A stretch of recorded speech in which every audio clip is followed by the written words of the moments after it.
Hello everyone, I am Rahil Kazmi and you are watching SR Legal Edge. तो हम यहाँ पर भारतीय नागरिक सुरक्षा संहिता को डिस्कस कर रहे हैं। अभी तक हमने चैप्टर 14 तक डिस्कस कर दिया है। अगर आप लोगों ने वो वीडियोस नहीं देखी हैं तो आप हमारे चैनल की प्लेलिस्ट में बीएनएस वाली प्लेलिस्ट में जा करके वो चेक कर सकते हैं। तो आज हम समझेंगे चैप्टर 15 ऑफ द भारतीय नागरिक सुरक्षा संहिता, जो बात करता है conditions requisite for initiation of proceedings. कि जब कोर्ट के अंदर कोई प्रोसीडिंग चलाई जाती है, कोई ट्रायल चलाया जाता है, कोई इंक्वायरी चलाई जाती है, उससे पहले कुछ ऐसी कंडीशंस हैं जिनका फुलफिल होना बड़ा ज़रूरी है। और वो प्रोविज़न हमारे चैप्टर 15 में सेक्शन 210 से लेकर के सेक्शन 222 तक वो बताए गए हैं। तो हम वन बाई वन उन्हें डिस्कस करते हैं। सेक्शन 210 कहती है cognizance of offence bye magistrate. तो जब कहीं पर कोई ऑफेंस कमिट होता है तो वो ऑफेंस उसके लिए पहले मैजिस्ट्रेट को आकर के इन्फॉर्म किया जाता है और मैजिस्ट्रेट उस पर एक कॉग्निजेंस लेता है। वो कॉग्निजेंस किस तरह से लेता है वो सेक्शन 210 में बताया है कि कोई भी मैजिस्ट्रेट फर्स्ट क्लास या कोई भी मैजिस्ट्रेट सेकंड क्लास जिसको एम्पावर किया गया है वो कॉग्निजेंस लेंगे। किस तरह से लेंगे? या तो वो कोई कंप्लेंट अगर उनके पास आती है, किसी पर्सन ने कंप्लेंट फाइल की है जिसे हम प्राइवेट कंप्लेंट कहते हैं, उस प्राइवेट कंप्लेंट पे वो कॉग्निजेंस लेगा। या फिर वो पुलिस रिपोर्ट पे लेगा, जो हमने चैप्टर पढ़ा था पीछे 174 से जो पढ़ा था ये एफआईआर वाला। तो एफआईआर बनने के बाद जो फाइनल रिपोर्ट बनती थी, जो सेक्शन 193 में हमने पढ़ा था, वो रिपोर्ट जब आती है तो उस पे वो जो मैजिस्ट्रेट है वो कॉग्निजेंस लेता है। और वो इंक्लूडिंग इलेक्ट्रॉनिक मोड से भी भेजी जा सकती है जिस पर मैजिस्ट्रेट कॉग्निजेंस लेगा। ये इलेक्ट्रॉनिक मोड इस बार ऐड हुआ है बीएनएसएस में। और उसके अलावा अगर उसे किसी और पर्सन से कोई इन्फॉर्मेशन मिलती है या फिर उसको खुद से कोई ऐसी नॉलेज मिलती है तो वो खुद भी उस पर कॉग्निजेंस जो है ले सकता है। 3 मोड बता रखे हैं, या तो कंप्लेंट पे या पुलिस रिपोर्ट पे या अदरवाइज यानी अपनी नॉलेज से या किसी तीसरे बंदे की नॉलेज से। सबसेक्शन 2 कहती है कि जो चीफ जुडिशियल मैजिस्ट्रेट होता है वो एक सेकंड क्लास मैजिस्ट्रेट को भी एम्पावर करता है कॉग्निजेंस लेने के लिए। जो उसके कॉम्पिटेंस के केसेस होते हैं उसके लिए वो कह सकता है कि मैजिस्ट्रेट सेकंड क्लास को कि आप भी इस पे कॉग्निजेंस ले सकते हैं। देन हमारी section 211 transfer on application of the accused. तो जब हमने देखा अभी सेक्शन 210 के अंदर के जब मैजिस्ट्रेट ने कॉग्निजेंस लिया, कॉग्निजेंस लेने के बाद इससे पहले कि वो मैजिस्ट्रेट एविडेंस लेना शुरू करे, ये एक्यूज्ड को इन्फॉर्म किया जाएगा कि आप अगर चाहो तो आप अपना केस ट्रांसफर भी करवा सकते हो किसी दूसरे मैजिस्ट्रेट के पास। या फिर अगर एक्यूज्ड खुद ही जो फर्दर प्रोसीडिंग है उस पर ऑब्जेक्ट करता है, या अगर एक से ज़्यादा एक्यूज्ड हैं तो कोई एक एक्यूज्ड उसमें ऑब्जेक्ट करता है फर्दर प्रोसीडिंग में, तो वो जो है वो केस ट्रांसफ़र कर दिया जाएगा किसी भी दूसरे मैजिस्ट्रेट के पास। सेक्शन 211 सिर्फ इतनी सी बात कहते हैं। Section 212 making over of the case to the magistrate. Subsection 1 कहती है कि जब चीफ जुडिशियल मैजिस्ट्रेट किसी केस के ऊपर कॉग्निजेंस लेता है, जो सेक्शन 210 में हमने पढ़ा, जब उसने कॉग्निजेंस लिया तो वो अपने से सबऑर्डिनेट किसी भी मैजिस्ट्रेट को ये जो केस उसने कॉग्निजेंस लिया वो मेक ओवर कर सकता है उसमें इंक्वायरी के लिए, उसको ट्रायल चलाने के लिए। यानी कॉग्निजेंस चीफ जुडिशियल मैजिस्ट्रेट ले रहा है लेकिन वो उसको ट्राई करने के लिए अपने से किसी सबऑर्डिनेट को दे रहा है कि आप इसको ट्राई कीजिए। तो वो हो गया making over of the case. Subsection 2 कहती है कि अगर मैजिस्ट्रेट फर्स्ट क्लास ने अगर कॉग्निजेंस लिया, सबसेक्शन 1 में हमने पढ़ा था सीजेएम कॉग्निजेंस ले रहा है, लेकिन सबसेक्शन 2 में हम पढ़ रहे हैं कि जब कोई magistrate of the first class cognizance ले रहा है तो कॉग्निजेंस लेने के बाद वो भी जो है वो केस को मेक ओवर कर सकता है किसी दूसरे मैजिस्ट्रेट के पास, जो मैजिस्ट्रेट कंपिटेंट होगा उसको ट्राई करने के लिए। या फिर जैसे चीफ जुडिशियल मैजिस्ट्रेट मैटर क्या होता है, चीफ जुडिशियल मैजिस्ट्रेट अगर बाई जनरल या स्पेशल ऑर्डर कोई डायरेक्शन देता है तो उसके हिसाब से भी किया जा सकता है। ये थी सेक्शन 212। देन हमारी सेक्शन 213 कहती है cognizance of offences by court of sessions. तो हम एक जनरल रूल पढ़ते हैं कि सेशन कोर्ट कभी भी डायरेक्ट कॉग्निजेंस नहीं लेता। अभी जैसे हमने पढ़ा 210 में मैजिस्ट्रेट कॉग्निजेंस ला रहा है, फिर हमने पढ़ा कि चीफ जुडिशियल मैजिस्ट्रेट कॉग्निजेंस ले रहा है, लेकिन सेक्शन 213 एक जनरल रूल बताती है कि सेशन कोर्ट डायरेक्ट यानी अपनी ओरिजिनल ज्यूरिस्डिक्शन में कभी भी कॉग्निजेंस नहीं लेता। उसको केस कमिट किया जाता है जब मैजिस्ट्रेट कॉग्निजेंस लेता है। मैजिस्ट्रेट कॉग्निजेंस लेने के बाद अगर मैजिस्ट्रेट को ये लगता है कि ये जो केस है ये exclusively tribal by court of session है, तो कॉग्निजेंस मैजिस्ट्रेट ही लेगा, लेकिन कॉग्निजेंस लेने के बाद वो उसे कमिट कर देगा कोर्ट ऑफ सेशन के पास। ये हो गया जनरल रूल। इसका एक एक्सेप्शन है जो इस चैप्टर की लास्ट सबसेक्शन में है, वो मैं वहां पे आप लोगों को इसका एक्सेप्शन जो है इस जनरल रूल का एक्सेप्शन बताऊंगा। और इसमें एक और चीज़ कही गई है कि एक्सेप्ट अदरवाइज प्रोवाइडेड, यानी अगर कहीं पर मेंशन्ड है कि कोर्ट ऑफ सेशन जो है वो कॉग्निजेंस लेगी तो फिर वहाँ पर कोर्ट ऑफ सेशन कॉग्निजेंस ले सकती है। जिस तरह मैं आपको बताऊँ कि कुछ स्पेशल कोर्ट्स जो है वो क्रिएट की जाती हैं, जैसे NDPS narcotics drugs and psychotropic substances के लिए स्पेशल कोर्ट डेजिग्नेट की जाती है, या फिर प्रिवेंशन ऑफ करप्शन एक्ट, उसमें जो कोर्ट होती है वो जो प्रिजाइडिंग ऑफिसर होता है वो एक सेशन जज होता है। तो वहाँ पर उन केसेस में क्योंकि वहाँ पर लिखा गया है कि वो कोर्ट जो है कॉग्निजेंस लेगी तो वो सेशन जज ही लेगा। तो otherwise as a general rule magistrate cognizance लेता है, और वो अगर कोर्ट ऑफ सेशन के द्वारा ट्रायबल होगा तो वो उसको वहाँ पर कमिट कर देगा। ये थी हमारी section 213। Then section 214, additional session जजेस to try cases made over to them. अब अगर सेशन जज के पास कोई केस आता है, यानी मैजिस्ट्रेट ने कॉग्निजेंस लिया था, मैजिस्ट्रेट ने वो भेज दिया सेशन जज के पास कि ये आपके द्वारा ट्रायबल है, आप इसको ट्राई कीजिए। अब सेशन जज अगर चाहे तो वो किसी एडिशनल सेशन जज को मेक ओवर कर सकता है कि आप इस केस को डिस्पोज ऑफ कीजिए, या फिर अगर हाई कोर्ट भी बाई स्पेशल ऑर्डर डायरेक्ट करती है कि ये लो जी एडिशनल सेशन जज साहब, ये लो आप इसको ट्राई कीजिए या इसको डिस्पोज ऑफ कीजिए। ठीक है। देन हमारा section 215 215, prosecution for contempt of lawful authority of public servant for offences against public justice and for offences relating to documents given in evidence. यहाँ पर हम दो तरह की चीज़ें पढ़ेंगे, एक पब्लिक सर्वेंट के रिलेशन में ऑफेंसेस पढ़ेंगे और दूसरा कोर्ट की प्रोसीडिंग्स के रिलेशन में ऑफेंस पढ़ेंगे। यानी पब्लिक सर्वेंट अगर कोई ऑफेंस कमिट करता है या कुछ उस तरह से, या फिर अगर आप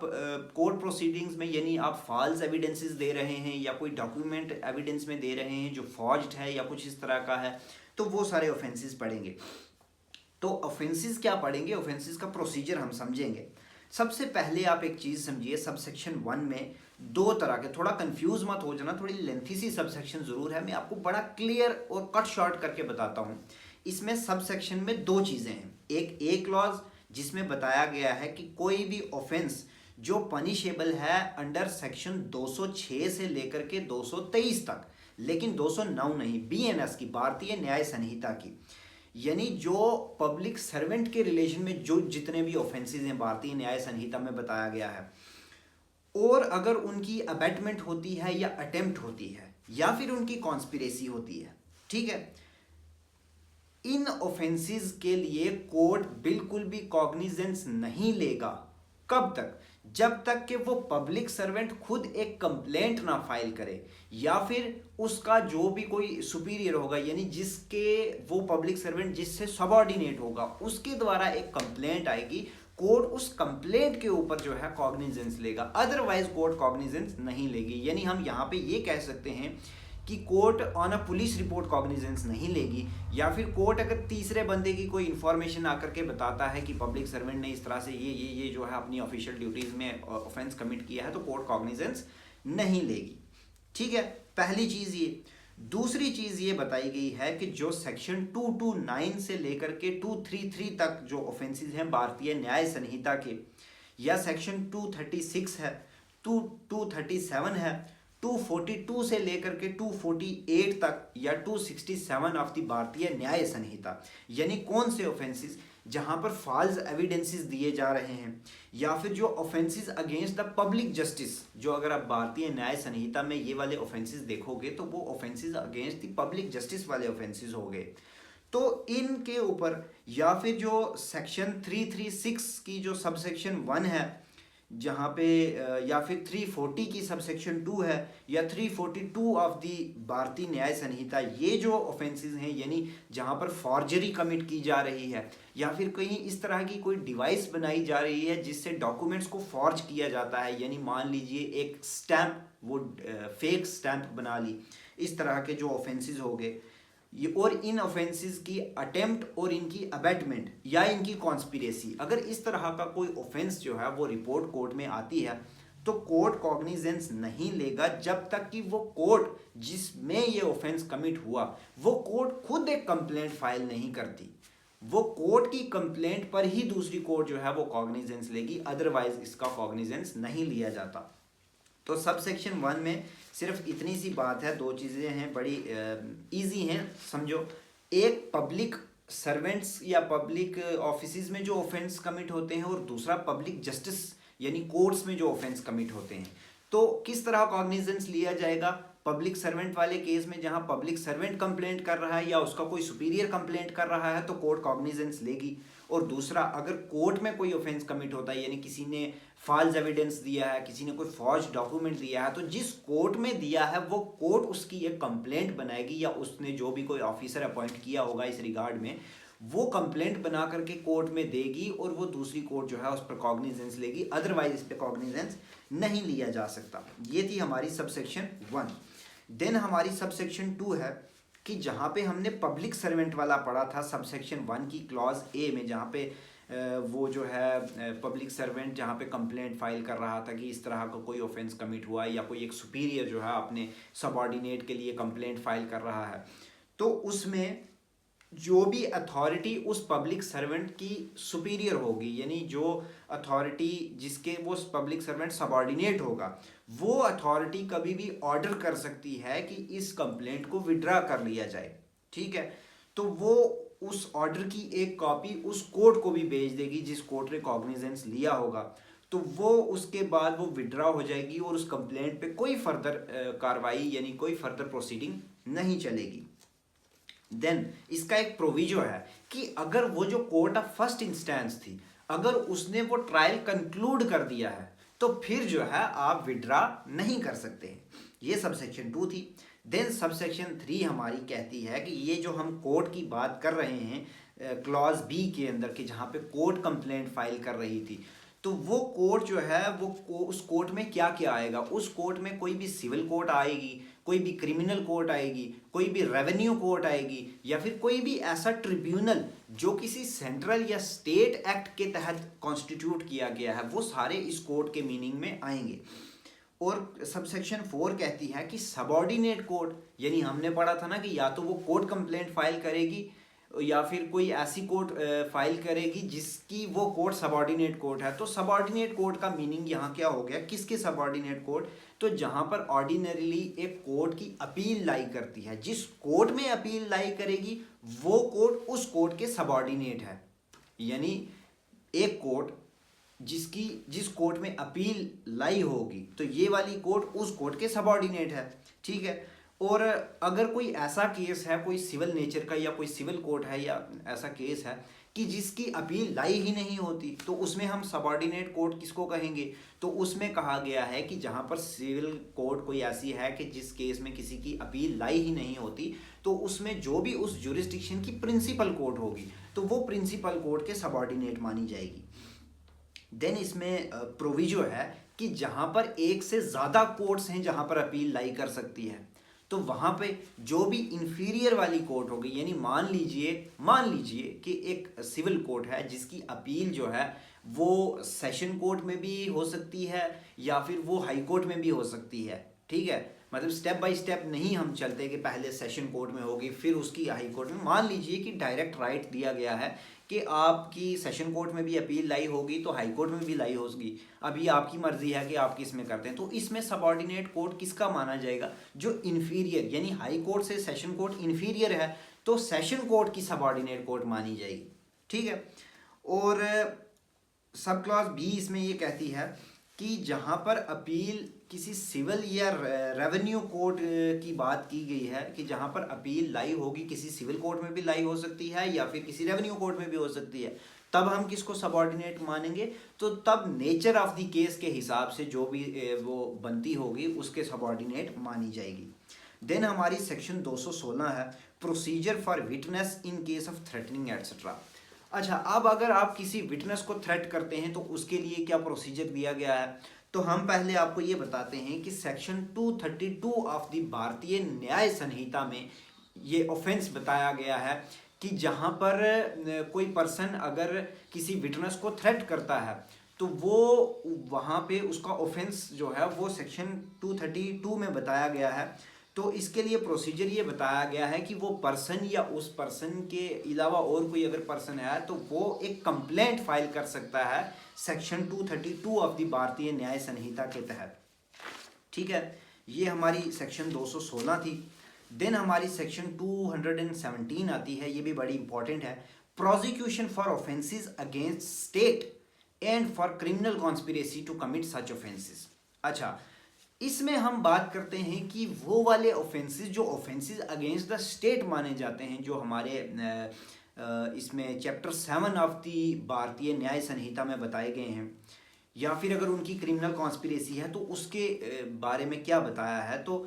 इसमें सबसेक्शन 1 में बताया है कि वो ऑफेंस जो punishable under chapter 7 of the भारतीय न्याय संहिता यानी ऑफेंसेस अगेंस्ट द स्टेट, या फिर जो सेक्शन 196 है जहां पर आप एनिमिटी को प्रमोट कर रहे हो between different groups on the basis of religion, race, caste, sex, इसमें अगर आप एनिमिटी फैला रहे हो, या फिर जो सेक्शन 299 है जहां पे आप डेलिबरेटली किसी पर्सन के रिलीजन को इंसल्ट करके उसको आउटरेज कर रहे हो, या फिर जो सेक्शन 353 की सबसेक्शन 1 है यानी जो पब्लिक मिसचीफ वाले जो ऑफेंसेस हैं उनकी अगर कॉन्स्पिरेसी भी होती है, या फिर अगर उनकी अटेम्प्ट होती है या अबेटमेंट भी होती है जैसा सेक्शन 47 ऑफ द भारतीय न्याय संहिता में बताया गया है, तो उस इन केसेस में भी कोर्ट जो है कॉग्निजेंस नहीं लेगी जब तक कि एक प्रीवियस सैंक्शन नहीं आ जाता सेंट्रल गवर्नमेंट का या स्टेट गवर्नमेंट का। यानी अगर ये ऑफेंसेस कमिट होते हैं तो कोर्ट को कॉग्निजेंस लेने से पहले स्टेट गवर्नमेंट या सेंट्रल गवर्नमेंट के सैंक्शन की ज़रूरत है। ये सबसेक्शन 1 थी। सबसेक्शन 2 कहती है कि जहां पर ऑफेंस सेक्शन 197 यानी जो नेशनल इंटेग्रिटी के को इम्प्यूट करने वाले ऑफेंसेस हो गए, या फिर सेक्शन 353 जो पब्लिक मिसचीफ हमने पढ़ा था भारतीय न्याय संहिता का, उसमें सब सेक्शन 2 और 3 यानी ये वाले अगर ऑफेंसेस होते हैं या अगर इन ऑफेंसेस की क्रिमिनल कॉन्स्पिरेसी होती है तो उसमें प्रीवियस सैंक्शन की ज़रूरत है कॉग्निजेंस लेने के लिए सेंट्रल गवर्नमेंट की, स्टेट गवर्नमेंट की और डिस्ट्रिक्ट मैजिस्ट्रेट की। यहाँ पर ध्यान देने वाली बात यह है कि जो हमने सबसेक्शन 1 पढ़ी थी वहाँ पर प्रीवियस सैंक्शन किसका था, सेंट्रल गवर्नमेंट का और स्टेट गवर्नमेंट का, लेकिन जो सबसेक्शन 2 वाला जो ऑफेंस बताया है 197 और 353 की सबसेक्शन 2 और 3, इनमें डिस्ट्रिक्ट मैजिस्ट्रेट के पास भी पावर है कि वो भी सैंक्शन जो है वो दे सकता है। ठीक है, देन हमारी सबसेक्शन 3 कहती है कि जो सेक्शन 61 है हमारी भारतीय न्याय संहिता की यानी जो क्रिमिनल कॉन्स्पिरेसी है, उसमें अगर जो ऑफेंस बताए गए हैं अगर वो कमिट होता है तो उसमें भी जो है, या फिर अगर वो क्रिमिनल कॉन्स्पिरेसी का केस ऐसा है कि जिसकी पनिशमेंट 2 साल से कम की है, यानी डेथ सेंटेंस भी नहीं है, लाइफ इम्प्रिजनमेंट भी नहीं है, या फिर कोई ऐसी टर्म जो 2 साल से ज़्यादा है वो भी नहीं है, यानी सीधा कहने का मतलब ये है कि अगर 2 साल से कम पनिशेबल वाले जो ऑफेंस हैं तो उसमें भी कोर्ट जो है वो कॉग्निजेंस नहीं लेगी अनलेस कि स्टेट गवर्नमेंट या सेंट्रल गवर्नमेंट या डिस्ट्रिक्ट मैजिस्ट्रेट अपनी कंसेंट देगा कि हाँ भाई इसमें आप कॉग्निजेंस ले लो, तो ही जो है वो लिया जा सकता है। तो प्रोवाइडेड इसमें ये बताया है कि जो सेक्शन 215 अभी हमने पढ़ी थी, अभी ये 217 है तो जो 215 हमने पढ़ी थी उसमें अगर कॉन्स्पिरेसी है तो फिर उसकी कंसेंट की ज़रूरत नहीं है। ठीक है, देन इसकी सबसेक्शन 4 कहती है कि सेंट्रल गवर्नमेंट या स्टेट गवर्नमेंट या डिस्ट्रिक्ट मैजिस्ट्रेट जब वो सैंक्शन देगी, ये जो हमने अभी सबसेक्शन 1, 2, 3 में पढ़ा कि कहीं पर स्टेट गवर्नमेंट या सेंट्रल गवर्नमेंट सैंक्शन दे रही है, कहीं पर स्टेट गवर्नमेंट, सेंट्रल गवर्नमेंट या डिस्ट्रिक्ट मैजिस्ट्रेट जो है वो सैंक्शन दे रही है, या सबसेक्शन 3 में जहाँ पर वो कंसेंट दे रहे हैं, तो वो सैंक्शन ग्रांट करने से पहले वो ऑर्डर कर सकती है एक प्रिलिमिनरी इंक्वायरी कि आप एक प्रिलिमिनरी इंक्वायरी होल्ड कीजिए कि वेदर इस तरह का कोई ऑफेंस कमिट हुआ है या नहीं। और वो प्रिलिमिनरी इंक्वायरी के लिए वो किसको कह सकते हैं कि कोई भी ऐसा police officer not below the rank of inspector, यानी इंस्पेक्टर के रैंक या उसके अबव के रैंक के किसी पर्सन को एम्पावर किया जा सकता है कि आप एक इसमें प्रिलिमिनरी इंक्वायरी को होल्ड कीजिए, और उसके पास वो सारी पावर्स आ जाएंगी जो हमने सेक्शन 174 की सब सेक्शन 3 में पढ़ा था, यानी वो सारी powers to investigate a cognizable offence, जिस तरह से कॉग्निजेबल ऑफेंस को इन्वेस्टिगेट किया जा सकता है, वो सारी पावर्स आ जाती हैं एक्सेप्ट अरेस्ट विदाउट वारंट, यानी आप किसी को वारंट के बगैर अरेस्ट नहीं कर सकते, बाकी सारी आपके पास पावर्स हैं। देन हमारी सेक्शन आ जाती है 218 प्रोसिक्यूशन ऑफ जजेस एंड पब्लिक सर्वेंट्स। अब मान लीजिए कोई जज है कि जिसको प्रोसिक्यूट करना है, या कोई पब्लिक सर्वेंट है कि जिसको प्रोसिक्यूट करना है, तो उसका प्रोसीजर क्या है। सब सेक्शन 1 कहती है कि कोई भी ऐसा पर्सन जो जज है या जज था, या कोई मैजिस्ट्रेट है या मैजिस्ट्रेट था, या पब्लिक सर्वेंट है या पब्लिक सर्वेंट था, तो वो अगर रिमूवेबल फ्रॉम ऑफिस नहीं है, और अगर वो एक्यूज्ड है किसी ऑफेंस का, यानी उसने कोई ऑफेंस कमिट कर दिया है, ठीक है, तो वाइल डिस्चार्जिंग हिज ड्यूटीज, ठीक है, तो उसमें भी कोर्ट कॉग्निजेंस नहीं लेगी अनलेस कि वो कोर्ट एक सैंक्शन ले ले, जो सैंक्शन जिस तरह से लोकपाल और लोक आयुक्तिया एक्ट जो 2013 का एक्ट है उसके तहत जो सैंक्शन बताया गया है वो सैंक्शन लेगी, तो ही वो कोर्ट कॉग्निजेंस लेगी, अदरवाइज वो कॉग्निजेंस नहीं लेगी। अब वो सैंक्शन जो है वो किससे लेगी। अगर वो पर्सन, वो जो पब्लिक सर्वेंट है, वो जो मैजिस्ट्रेट है, वो जो जज है, अगर वो एम्प्लॉय है किसी सेंट्रल गवर्नमेंट के पार्ट का, यानी यूनियन के अफेयर्स में वो एम्प्लॉय है, तो फिर सेंट्रल गवर्नमेंट का सैंक्शन लेना है। अगर वो स्टेट के अफेयर्स में जो है वो एम्प्लॉयड है, तो फिर स्टेट गवर्नमेंट का लेना है। अब प्रोवाइजो है इसका कि अगर स्टेट वाला है, जो अभी हमने क्लॉज बी में पढ़ा कि अगर वो स्टेट का है तो हम स्टेट गवर्नमेंट में लेंगे, लेकिन मान लीजिए कि उस स्टेट गवर्नमेंट में आर्टिकल 356 के तहत स्टेट इमरजेंसी लागू हुई है, यानी वहां पर प्रोक्लेमेशन इशू हो गया है, तो उस केस में फिर स्टेट गवर्नमेंट का नहीं बल्कि आपको सेंट्रल गवर्नमेंट का सैंक्शन लेना पड़ेगा। फर्दर प्रोवाइडेड है कि ये जो सैंक्शन आप दे रहे हैं, सेंट्रल गवर्नमेंट या स्टेट गवर्नमेंट जो सैंक्शन दे रही है, ये 120 दिन के अंदर अंदर आपको देना पड़ेगा। अगर आप 120 दिन में सैंक्शन नहीं देते हैं तो ये माना जाएगा कि आपने सैंक्शन दे दिया है, ठीक है।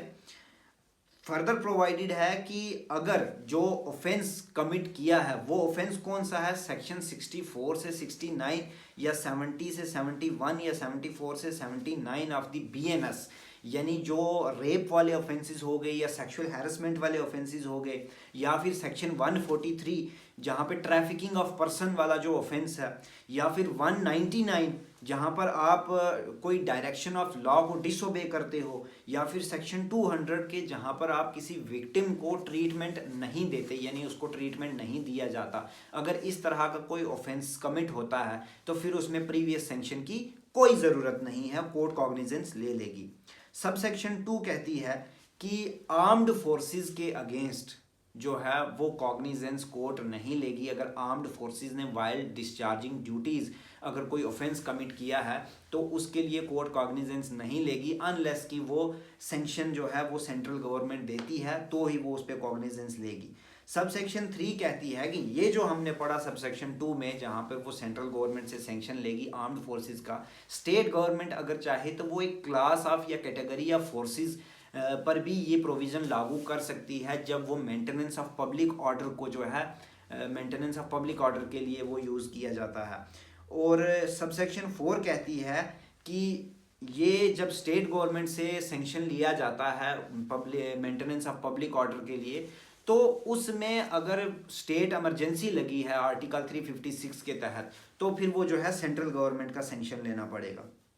सब सेक्शन 5 कहती है कि सेंट्रल गवर्नमेंट और स्टेट गवर्नमेंट ये चीज़ भी डिटरमाइन करेंगी कि ये जो ऑफिसर्स हैं जिनका अब ये केस चलाया जा रहा है, तो कौन पर्सन होगा जो कंडक्ट करेगा इसका इन्वेस्टिगेशन, इसकी इंक्वायरी, या कौन सी कोर्ट है जहाँ पे इसका ट्रायल जो है वो चलाया जाएगा, वो सेंट्रल गवर्नमेंट या स्टेट गवर्नमेंट डिस्क्राइब करेगी। देन हमारी section 219 prosecution for offences against the marriage. अब अगर मैरिज के अगेंस्ट कोई ऑफेंस कमिट होता है तो उस पर इंक्वायरी या इस पर प्रोसीडिंग किस तरह से चलाई जाएगी। सब सेक्शन 1 कहती है कि जो भी ऑफेंस सेक्शन 81 से 84 ऑफ द भारतीय न्याय संहिता, यानी जो मैरिज के अगेंस्ट ऑफेंसेस हैं, उन पे कोर्ट कॉग्निजेंस नहीं लेगी अनलेस कि कंप्लेंट फाइल करता है एग्रीव्ड पर्सन। यानी सिर्फ और सिर्फ एग्रीव्ड पर्सन जो है वो कंप्लेंट फाइल कर सकता है, ये जनरल रूल है। और कंप्लेंट फाइल वही करेगा तो कोर्ट कॉग्निजेंस लेगी। लेकिन इसमें भी कुछ प्रोवाइजो हैं। वो क्या है कि पहला, कि अगर मान लीजिए कि वो एग्रीव्ड पर्सन एक चाइल्ड है, या फिर वो अनसाउंड माइंड का है, या फिर कोई इंटेलेक्चुअल डिसेबिलिटी है उसको, या फिर वो सिकनेस या इन्फॉर्मिटी की वजह से कंप्लेंट फाइल नहीं कर सकता, या फिर मान लीजिए कि वो एक ऐसी वुमेन है जो पर्दा नशीन वुमेन है, जो अपने कस्टम्स के हिसाब से वो बाहर पब्लिक में नहीं आ सकती, कोर्ट में नहीं आ सकती, तो इन केसेस में कोई भी अदर पर्सन इन पर्सन के बिहाफ पे with the leave of the court, यानी कोर्ट से परमिशन लेकर के कोई दूसरा पर्सन उनके बिहाफ पे कंप्लेंट फाइल कर सकता है।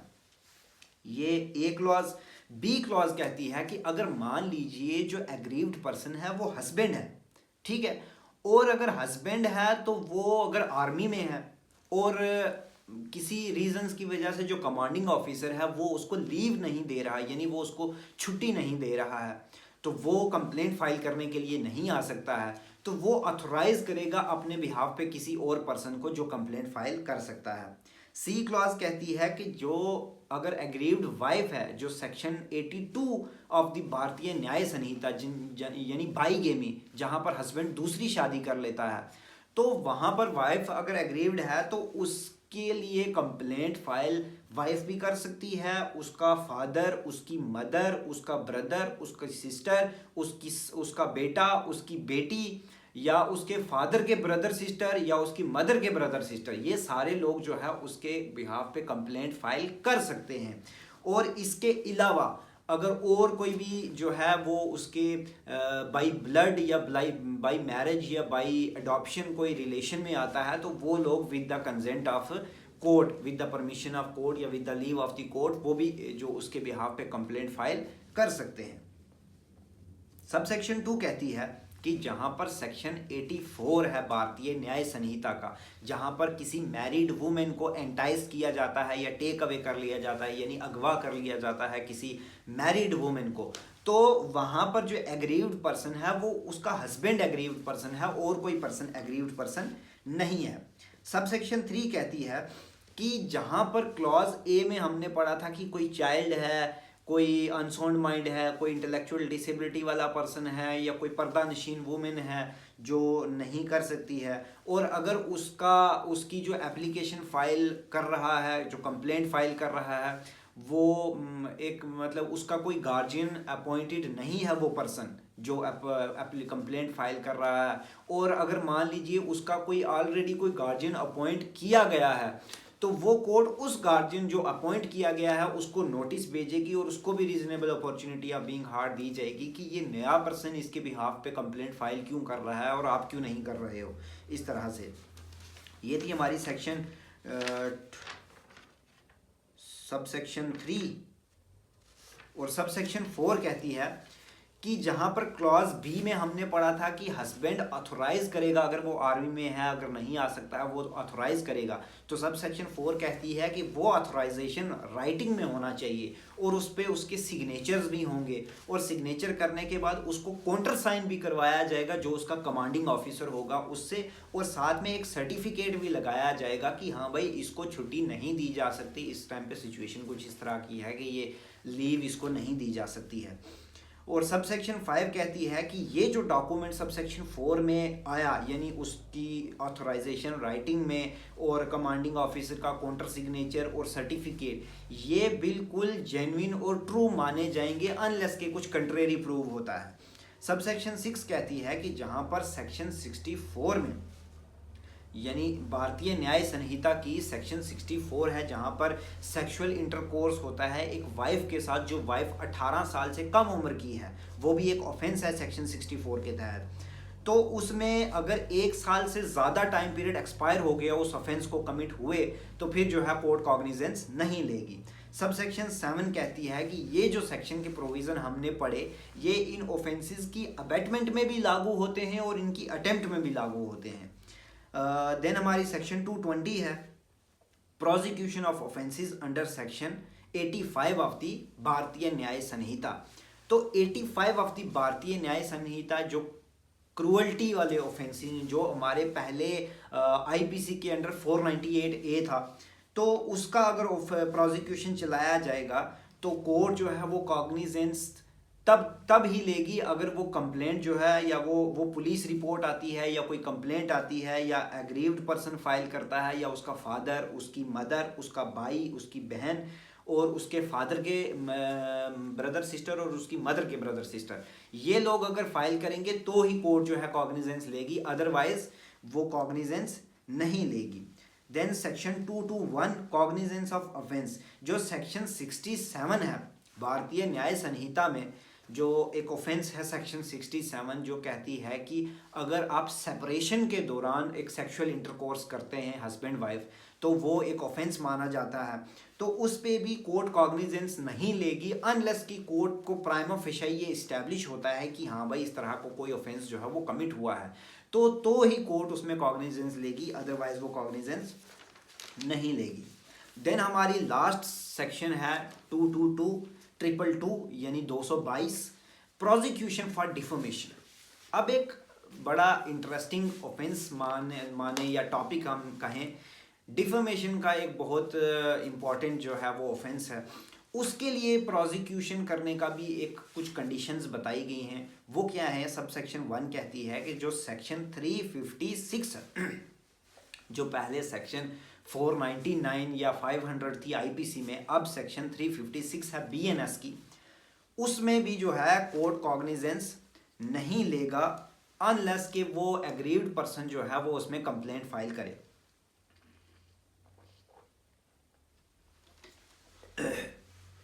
एग्रीव्ड पर्सन जो होगा यानी जिस पर्सन की डिफेमेशन हुई है